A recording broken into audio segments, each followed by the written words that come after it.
Locho, let's see the question. For Balmer spectral series of hydrogen, match the following.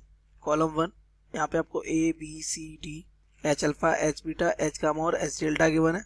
1, 2, 3, 4 में क्या given है? इनके corresponding wavelength 400, 10.2 nanometre, 434.1 nanometre, 486.1 nanometre, 656.3 nanometre.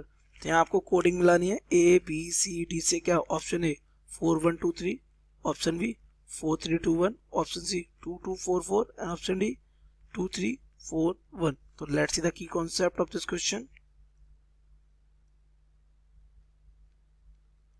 The key concept of this question is what is Balmer spectral series of hydrogen atom?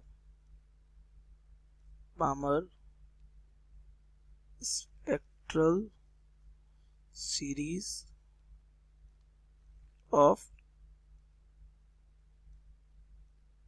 hydrogen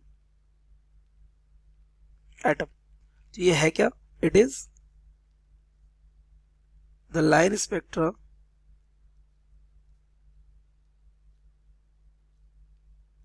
obtained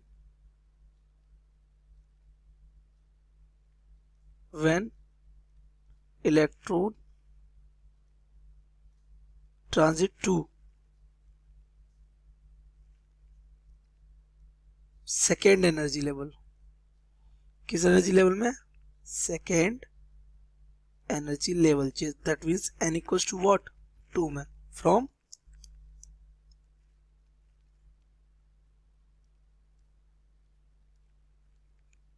higher energy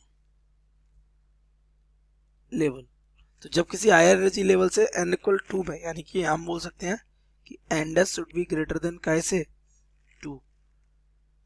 इनसे जब इसमें enter करेगी तो जो भी स्पेक्ट्रल लाइन या वेवलेंथ रिलीज होगी वो कौन सी सीरीज की होगी? बामर सीरीज की होगी. सो फ्रॉम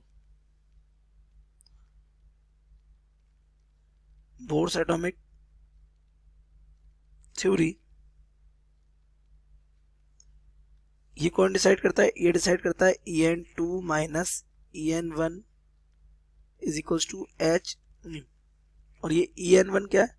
ट्रांजिशन कहां से कहां हो रहा है? N2 से N1 में हो रहा है. ओके, तो यहां से अगर हम देखें तो ये एनर्जी का क्या होना चाहिए? डिफरेंस.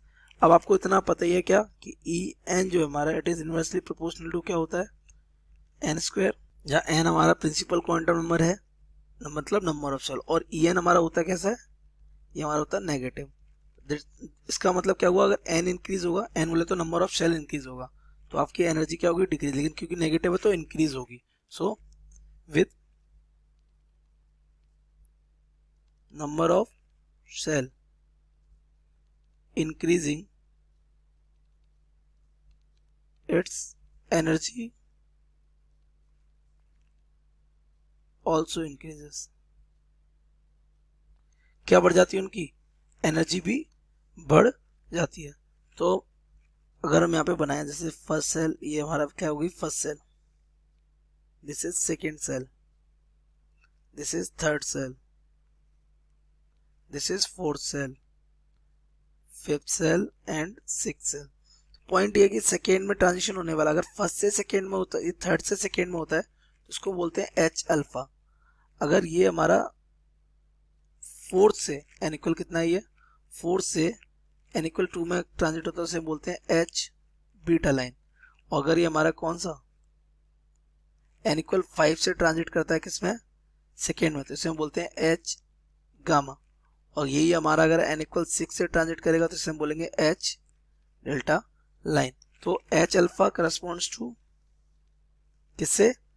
n इक्वल, ये हम कह सकते हैं n2 equals to 3 to n1 equals to 2. H beta किससे मैच कर रहा है हमारा?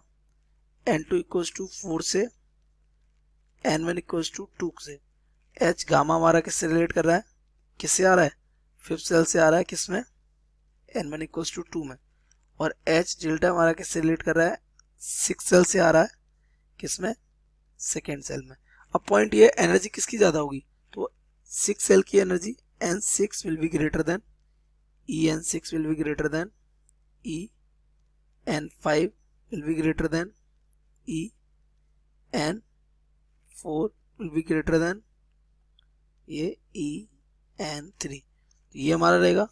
और यहाँ पे अगर हम देखें तो एनर्जी का जो डिफरेंस था ये En2 minus En1, it will be h new, तो यहाँ से हो जाएगा एस सी बाई लेमडा। तो ये दोनों चीजें आपस में कैसी हो रही है, इनवर्सली प्रोपोर्शनल।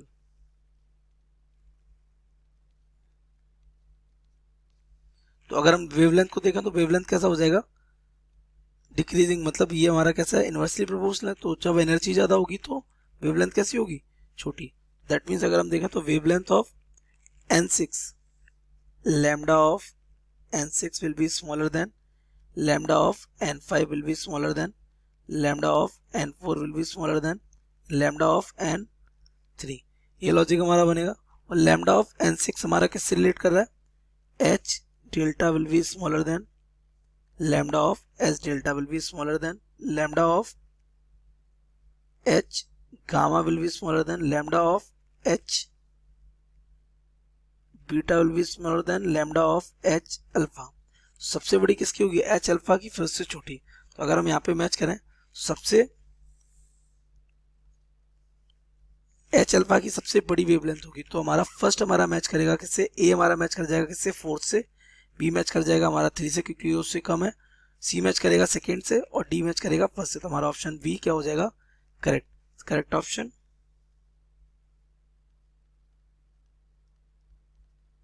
B.